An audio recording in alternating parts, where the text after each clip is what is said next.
मैं जब अपने 12 साल के भाई की 6 इंच की देखी तो। नमस्कार दोस्तों, आप लोगों की स्वागत है पूजा भाभी की कहानी। आज की कहानी अगर आप लोग पूरी लास्ट तक सुन लेते हैं तो आप अपने हाथ को मजबूर में इस्तेमाल करना ही पड़ेगा। मेरी नाम काजल कुमारी है। मेरी उम्र लगभग अभी 18 साल होने ही वाली है। मेरे घर में पापा और मम्मी और दादी और दादाजी और मेरे एक छोटा सा भाई रहते हैं। मैं अभी बाप पार्ट 2 का पढ़ाई करती हूँ और मेरा छोटा भाई अभी 6ठी क्लास में पढ़ाई करता है।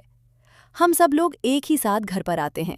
मेरे पापा बाहर कंपनी में एक सुपरवाइजर का काम करते हैं और घर का सारा कामकाज मैं अकेले ही कर लेती हूँ क्योंकि मेरी मम्मी का तबीयत हमेशा खराब ही रहती है। एक दिन की बात है जब मेरा भाई इसलिए से आया हुआ था और अपने कमरे के अंदर गया हुआ था कपड़ा चेंज करने के लिए। तभी मैं उसे बोलता हूँ कि अरे भाई इधर आना, थोड़ा सा तुझे काम है। मेरा भाई मेरे पास आता है और बोलता है कि क्या दीदी कोई काम है क्या। मैं बोली कि हाँ, मैं बाजार जा रही हूँ तो मम्मी को ख्याल रखना। मैं बाजार चली जाती हूँ। बाजार से आता हूँ तो देखती हूँ कि मेरा भाई घर पर नहीं था क्योंकि वो खेलने के लिए बाहर चला गया था।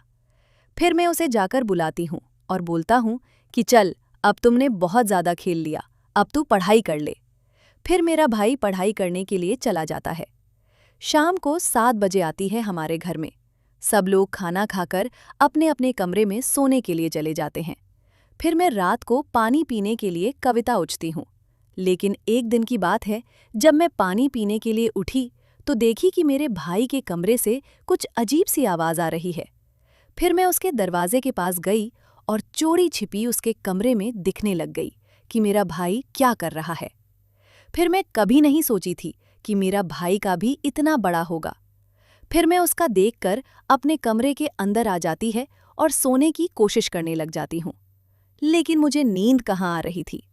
जब से मैंने उसका देखी थी तब से मेरे मन में एकदम से बेचैनी सी हो गई थी क्योंकि मेरे भाई का उम्र भी बहुत ज़्यादा कम है और उसका काम से कम तो 6 इंच से भी बस ही होगा। बस यही चीज़ मुझे रात को सोने नहीं दे रही थी। फिर सुबह होते ही मैं खाना बनाने के लिए जा ही रही थी, तभी मुझे चक्कर आ जाती है और मैं वहीं पर गिर जाती हूँ। तभी मेरा भाई दौड़ कर आता है और मुझे उठाने लग जाता है। उठाकर मेरे कमरे के अंदर निकल चला जाता है और मेरे चेहरे पर पानी करने लग जाता है। फिर मेरी होश आता है तो मैं देखती हूँ कि मैं तो हॉस्पिटल में आ गई हूँ। तभी मेरा भाई बोलता है कि दीदी, अब आपकी तबीयत कैसी है। मैं बोलता हूँ कि ठीक है। तभी वो बोलता है कि ये सब कैसे हो गया अचानक से।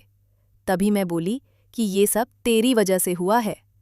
फिर मेरा भाई सोने पड़ जाता है और बोलता है कि मेरी वजह से कैसी हो जाएगी, आपकी तबीयत खराब है। फिर मैं बोलता हूँ कि रात को पानी पीने के लिए जा रही थी तो तेरे कमरे से कुछ अजीब सी आवाज़ आ रही थी।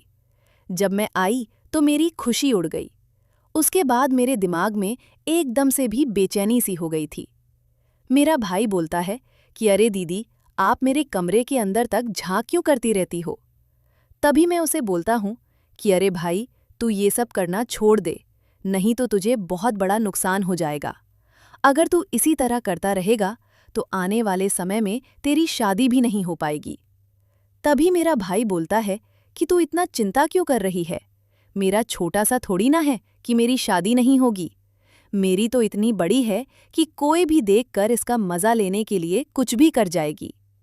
फिर मैं बोलता हूँ कि ठीक है, फिर तेरी इतनी कम उम्र में भी इतना बड़ा है, तो जब तू जवान होगा तो तेरी कितनी बड़ी होगी।